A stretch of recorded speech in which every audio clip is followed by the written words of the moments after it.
Samedi 17 novembre 2015, projet d'avenir de grande envergure au musée Gilles Villeneuve de Berthierville.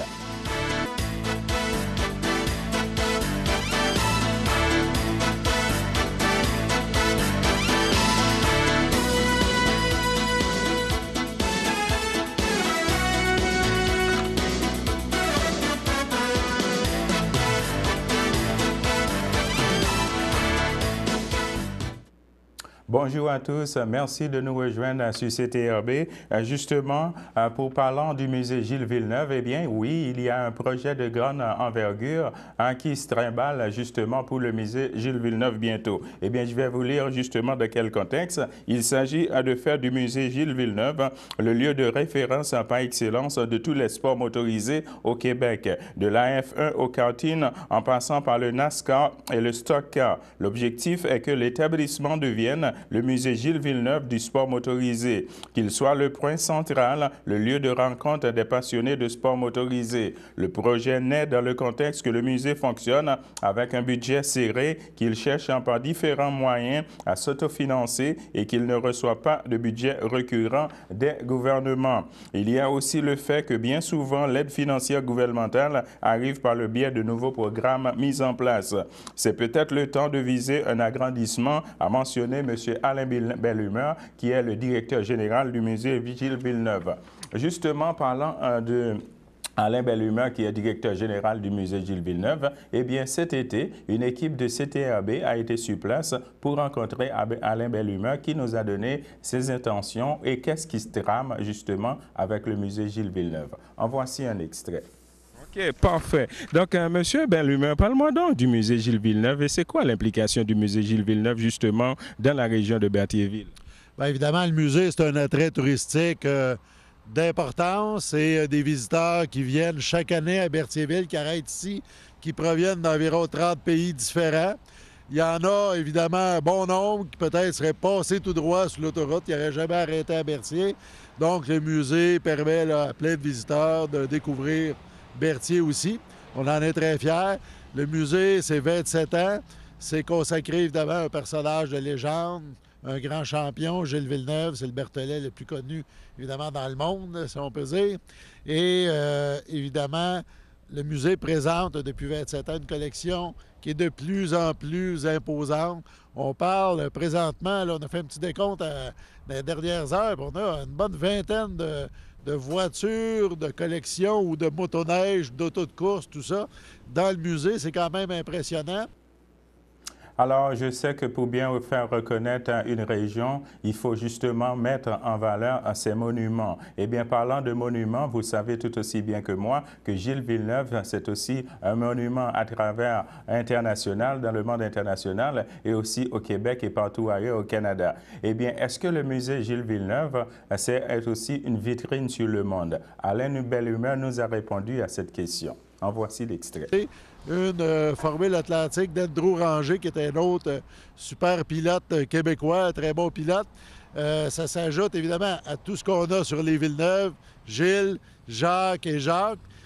Une voiture d'Alexandre Tagliani, une voiture de Patrick Carpentier. Je pense qu'on a un bel échantillonnage du monde de la course automobile chez nous. Si je comprends bien, d'après vous, d'après ce que vous venez de dire, c'est que le musée Gilles Villeneuve, c'est aussi une vitrine sur le monde. Évidemment, les gens, le musée attire des visiteurs de partout, mais fait aussi parler de lui et de Berthierville partout dans le monde. Autre nouvelle maintenant, vous le savez tout aussi bien que moi, cet été, plus précisément au début de cet automne, la Caisse de Dautrey a déménagé. Eh bien, justement, il y a autre chose. La Caisse de Dautrey a célèbre à Berthierville. Eh bien, installée depuis peu dans les locaux tout neufs à Berthierville, la Caisse des Jardins de Dautrey a mis en valeur l'économie locale lors de l'inauguration de l'immeuble il y a quelques jours. Ils ont souligné la contribution apportée aux travaux par des entreprises des localités à quelques desservies. Du même coup, des producteurs agroalimentaires de la MRC de Dautrey ont été mis à l'honneur. Ils ont pu faire découvrir ou redécouvrir leurs produits à la soixantaine de personnes prenant part à cette cérémonie. Ayant remporté le concours d'architecture initié par le conseil d'administration de l'institution financière, c'est le bureau Lachance et Associés qui a conçu et qui est qualifié de chef-d'œuvre architectural. C'est le centre administratif ainsi qu'un point de service de la Caisse. Le projet a nécessité un investissement important générant des retombées significatives sur l'économie locale. La Caisse a remercié l'entrepreneur général Lanco Construction d'avoir très bien répondu à sa demande en faisant appel lorsque cela était possible, à des fournisseurs locaux, clients et partenaires de Desjardins. Béton Adam de Saint-Thomas, braconnier de Saint-Ignace de Loyola, entrepreneur électricien Picbois Design de Berthierville pour l'ameublement fixe, ameublement Riquier de Berthierville pour les électroménagers et autres appareils électroniques, et Reconcept International de la Valtrie pour l'ameublement de bureaux ont été du nombre. Le savoir-faire du vignoble Caronne de Lanorain, de la fromagerie et du domaine féodal de Sainte-Geneviève de Berthier, de la cougerie de Sainte-Élisabeth et du vignoble au pied des Noyers de Lanorain a été souligné et dégusté lors de la cérémonie. Le directeur général de la Caisse de Dautrey, Daniel Blais, a souligné que le nouvel immeuble permettra assurément à l'institution financière de poursuivre son développement au cours des prochaines années. La Caisse peut maintenant offrir à Berthierville tous les services Desjardins sous un même toit en accueillant notamment ses partenaires de Desjardins Assurance dans ses nouveaux bureaux. Situé à un nouvel emplacement stratégique, il est maintenant plus accessible que jamais, l'un des nombreux avantages que confère et qui nous permettront désormais de mieux servir nos membres et clients qui sont toujours au cœur de nos décisions. Notez Manon Servant, présidente du conseil d'administration. Elle s'est dite heureuse que l'institution financière fournisse maintenant au personnel un espace de travail moderne des plus stimulants. De nos jours, peu importe l'organisation que nous représentons, nous devons représenter nos façons de faire et exercer un leadership dans notre milieu. Desjardins l'a compris. Donc, c'est ce qui a été diffusé et communiqué justement en ce qui concerne la Caisse de Dautrey de la région. Justement, en parlant, on va toujours rester dans la région de Berthierville. Pour vous dire, oui, il y a de cela 2 semaines, c'était la 70e anniversaire des Chevaliers de Colomb. Justement, voici un extrait de l'émission Focus Dautrey qui passe ici à CTRB.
Eh bien, comme vous pouvez le constater, c'est une émission Focus Dautrey tout à fait intéressante que vous pouvez voir tout au long de cette semaine, l'émission Focus Dautrey qui passe régulièrement à CTRB. Eh bien, restons dans la case horaire de CTRB.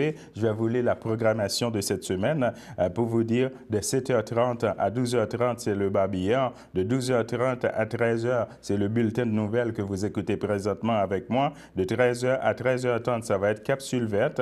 De 13h30 à 14h, ça va être l'émission Son de cloche sur Monseigneur Gilles Lucier. De 14h à 15h, ça va être Relais du Cantuy. De 15h à 15h30, ça va être Rendez-vous des aînés. De 15h30 à 16h, également Rendez-vous des aînés. De 16h à 16h30, ça va être une reprise du Capsule verte. De 16h30 à 17h30, ça va être le 70e anniversaire des Chevaliers de Colomb. De 17h30 à 18h, ça va être Saint-Ignace vous informe. De 18h à 18h30, ça va être une reprise du bulletin de nouvelles. De 18h30 à 19h, ça va être Saint-Ignace vous informe. De 19h à 20h, ça va être rendez-vous des aînés. De 20h à 21h, ça va être la reprise du 70e anniversaire du Chevalier de Colomb. De 21h à 21h30, ça va être une reprise de Capsule verte. De 21h30 à 22h, ça va être Saint-Ignace vous informe. De 22h à 22h30, ça va être une reprise de Capsule verte. De 22h30 à 23h, ça va être Son de cloche. De 23h à minuit, ça va être l'émission Relais du Cantuy. Et pour clore la soirée de minuit à minuit 30, ça va être une reprise du bulletin de nouvelles. Alors, mesdames et messieurs, on va s'arrêter là pour une petite pause. Le samedi matin, dès 9h30, nos téléspectateurs sont invités au Super Bingo télévisé diffusé de nos studios de Berthierville. Un montant de 600 $ est disponible chaque semaine lors de cette joute de bingo télévisé. Un animateur et 3 bénévoles se succèdent à la caméra de CTRB dans le but de vous faire passer une petite heure agréable et payante le samedi matin.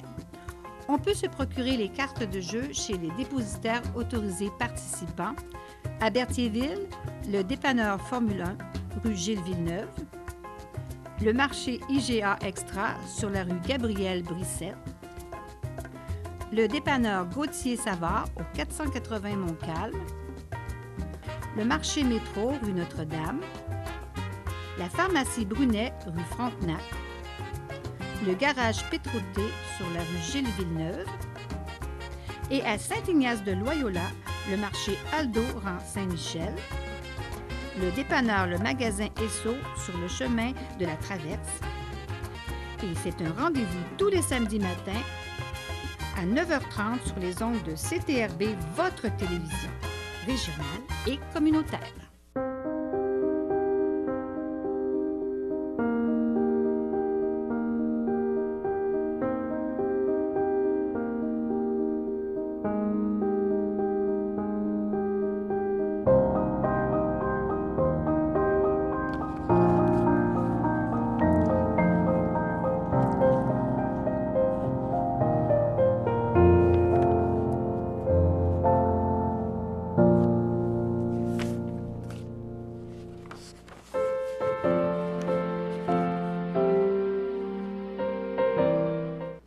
Alors, de retour pour les anniversaires. Justement, avant de vous lire les anniversaires, eh bien, je dois vous dire que la grande gagnante du bingo de CTRB de ce samedi, c'était Madame Rose Hélène Lafontaine.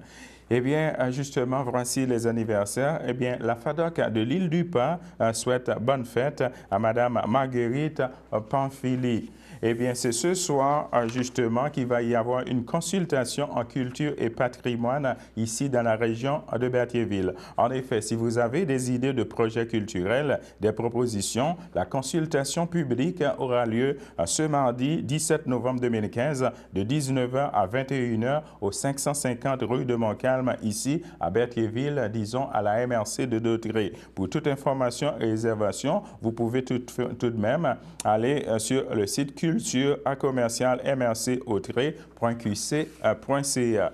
Eh bien, on va toujours rester dans la région. Je vais vous parler maintenant du ramonage et du nettoyage. Vous savez, l'hiver s'en vient, alors c'est une préparation toujours qu'il faut faire. Eh bien, oui, les pompiers de Saint-Ignace de Loyola nous envoient justement un petit communiqué concernant le ramonage et le nettoyage. Eh bien, le ramonage et le nettoyage complet de tout le système demeure la meilleure recette pour démarrer une saison de chauffage au bois. Il ne suffit pas de ramoner la cheminée. Dans le cas d'un poêle à bois, il vous faut aussi démanteler votre réseau de conduits à fumer et les ramoner aussi. Il faut toujours vérifier l'état de ceux-ci et vous assurer à la réinstallation qu'il soit dans le bon sens, c'est-à-dire le bout femelle du conduit en direction du poêle avec 3 vis minimum. À l'absence de conduit, c'est le temps idéal de vérifier si la sortie du poêle n'est pas obstruée. L'intérieur du poêle doit lui aussi être nettoyé de fond en comble en incluant les endroits situés au-dessus des déflecteurs intérieur et les coins les plus difficiles à atteindre. Une fois propre, effectuez une inspection visuelle de votre système pour vérifier s'il n'existe pas de fissures apparentes. Dans le cas de foyer, les dessus des défecteurs sont aussi à nettoyer. Plusieurs d'entre eux sont en même amovibles, permettant de les nettoyer plus aisément. Nettoyez aussi les pièces du mécanisme de réglage du tirage d'air et même parfois une partie de l'avaloir. Certains foyers sont munis d'un cendrier au fond d'une trappe pour les sondes. Assurez-vous donc de bien vider ces endroits. Une fois votre foyer propre, prenez le temps de bien inspecter chacun des joints de l'antre de celui-ci, car si les joints démontrent des traces de vieillissement ou sont fendillés, il pourrait en résulter que le feu se glisse par ces endroits et incendie le derrière du foyer. Pour le nettoyage et la mise au point des appareils à l'huile ou au gaz, de grâce, référez-vous à un spécialiste reconnu. Faites-le pour votre vie et celle de vos proches. Alors, c'était justement une prévention du service d'incendie de Saint-Ignace de Loaoula.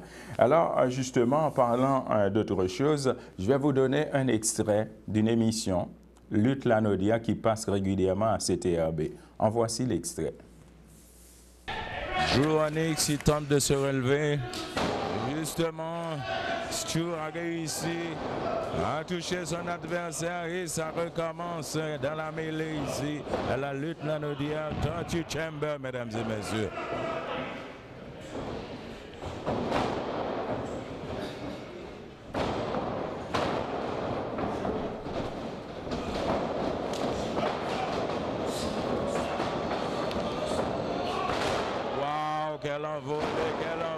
Quel envolé, mesdames et messieurs.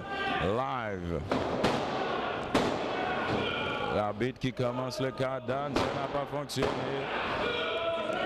Est-ce que c'est une feinte de Drew Onyx? On ne sait pas. Alors, Drew Onyx, il se lève.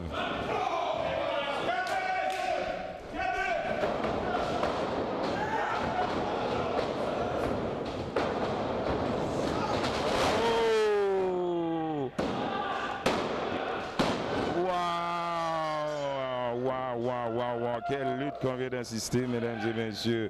Donc, le gagnant, on peut dire, c'est Antonio Corsi et Stu Carvus. Eh bien, savez-vous, mesdames et messieurs, que la parité homme-femme, ce n'est pas seulement dans l'administration publique, ce n'est pas seulement au gouvernement. Eh bien, la parité homme-femme, c'est aussi dans la lutte. En voici un extrait.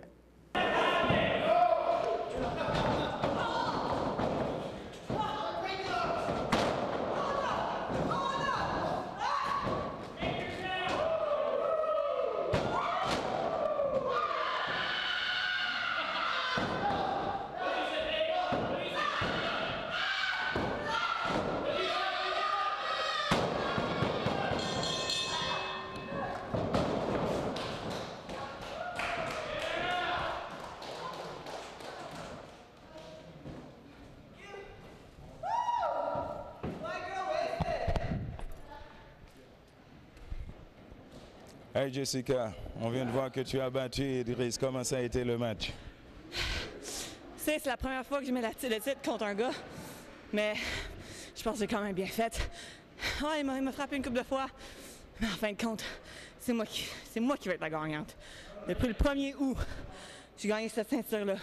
J'étais allé en Irlande, je l'ai défendu chaque fin de semaine. Ouais, c'est la première fois contre un gars. Je l'ai défendu, puis j'ai gagné. C'est que la dame d'affaires est ici, puis elle va rester. Alors, on va passer dans les faits divers pour vous dire qu'il y a eu de nouvelles accusations pour un présumé producteur de pot. La présumée tête dirigeante d'un réseau de producteurs de cannabis arrêté en mai dernier doit répondre à de nouvelles accusations criminelles. Patrick Grenand, de 42 ans, de Saint-Alexis, a été formellement accusé de 7 chefs d'accusation le 11 novembre dernier au palais de justice de Joliette, soit d'avoir produit du cannabis le 24 juin dernier à à Saint-Roch de l'Archigan, de possession en vue d'en faire le trafic de cannabis, de possession d'une somme d'argent de plus de 5 000 $, sachant qu'elle a été acquise à la suite de la perpétration d'un acte criminel et d'avoir entreposé de manière négligente une arme à feu sous une carabine Winchester. On lui reproche aussi d'avoir, le 7 mai dernier, d'avoir eu en sa possession une somme d'argent de plus de 5 000 $, sachant qu'elle a été acquise à la suite de la perpétration d'actes criminels et de possession d'une arme prohibée. Alors, mesdames et messieurs, on va s'arrêter là pour une petite pause.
Alors, on n'a pas d'avis de décès pour aujourd'hui, mesdames et messieurs, mais je vais vous parler du CABA, le Centre d'action bénévolat de Daudraye, qui vous invite à des projections de films sur écran géant de 13h30 les après-midi au cours du mois de novembre 2015 pour seulement 3 $ par personne, incluant une collation. Visionnez un film et échangez ensuite autour d'un bon café. En effet, le mercredi 11 novembre 2015, c'est déjà passé, mais quand même, je dois vous le dire, c'est en ce qui concerne la programmation du Centre d'action bénévolat de Daudraye, pour vous dire que le film Henri,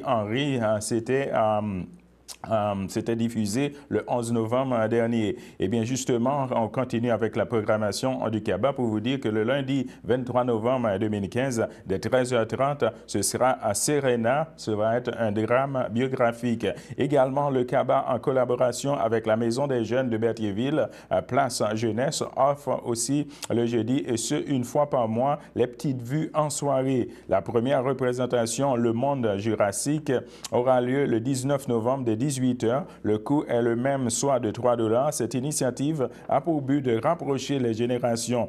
Bienvenue à tous, jeunes et moins jeunes. Pour information ou réservation, vous pouvez toujours communiquer avec le Centre d'action bénévolat de Daudraye au 450-836-7122 ou au 450-875-0921. Alors, justement, ça, c'était pour le Centre d'action bénévolat de Daudraye. On va passer à autre chose pour vous parler de la qualité de l'eau potable. Eh bien, en effet, Berthierville et Lavaltrie n'ont finalement pas rencontré de difficultés à fournir au cours des derniers jours à leurs abonnés la même qualité d'eau potable à laquelle ils sont habitués. Le déversement d'eau usagée effectué par Montréal dans le fleuve Saint-Laurent ne leur a pas occasionné aucun problème. Les tests supplémentaires réalisés dans le cadre d'un plan de vigilance n'ont rien révélé d'anormal. Débuté à minuit et 1 minute le mercredi 11 novembre dernier, le déversement dans le fleuve Saint-Laurent a pris fin au cours de la soirée du 14 novembre. Cette opération devait durer un maximum de 7 jours. La qualité de l'eau n'a pas été altérée, sa coloration non plus, mentionne Lincoln Le Breton, directeur général de la ville de Berthierville. Il explique que la turbidité et la conductivité de l'eau à traiter sont demeurés identiques. Un peu moins d'une trentaine de citoyens ont donné un coup de fil à Berthierville, disons à la ville de Berthierville, pour manifester leur inquiétude. Ils ont été rassurés. La prise d'eau de Berthierville est située à environ 50 pieds de la rive dans le chenal du Nord, embouchement du fleuve Saint-Laurent. L'usine de filtration utilise divers modes de traitement successifs: dégrillage, procédé de décantation par floc, lesté Actiflow, filtration sur filtre, sable et anthracite, traitement par rayonnement UV, désinfection au chlore. Justement, Berthierville dessert la totalité de ses citoyens, entreprises de même que ceux de Saint-Ignace de Loyola et l'île du Pas, ainsi que d'une partie de Sainte-Geneviève de Berthier. Au total, cela représente environ 8000 résidences. Il n'y a pas eu plus de changement dans la qualité de l'eau brute du côté de la Valtrie. Les paramètres de l'eau n'ont pas été modifiés, signale Yvon Mousseau, directeur général de la ville, ce qui signifie que le traitement de l'eau n'a pas eu à être ajusté. 5 appels de citoyens inquiets ont été effectués à l'hôtel de ville. Là aussi, les gens ont été rassurés. La prise d'eau de la Valtrie dans le fleuve Saint-Laurent est située par exemple à 200 mètres de la rive. Là aussi, divers modes de traitement sont utilisés: décantation, filtration au sable, désinfection à l'hypochlore de sodium, traitement par rayonnement UV. L'usine de filtration dessert une population d'environ 11 500 personnes. Donc, à Berthierville comme à la Valtrie, la surveillance accrue sera maintenue pour au moins une autre semaine. Alors, mesdames et messieurs, on va s'arrêter là. De retour avec la météo.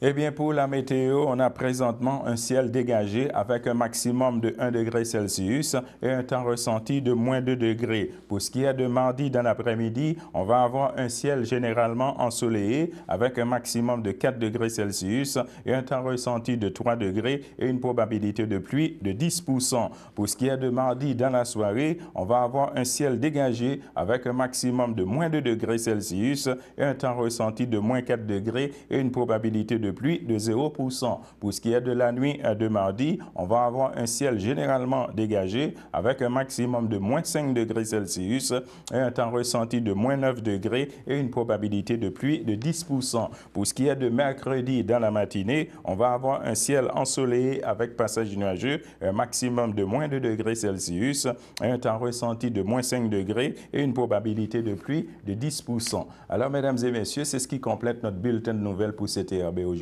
Je vous donne rendez-vous demain midi à la même heure. Bonne journée à vous sur notre antenne. Merci.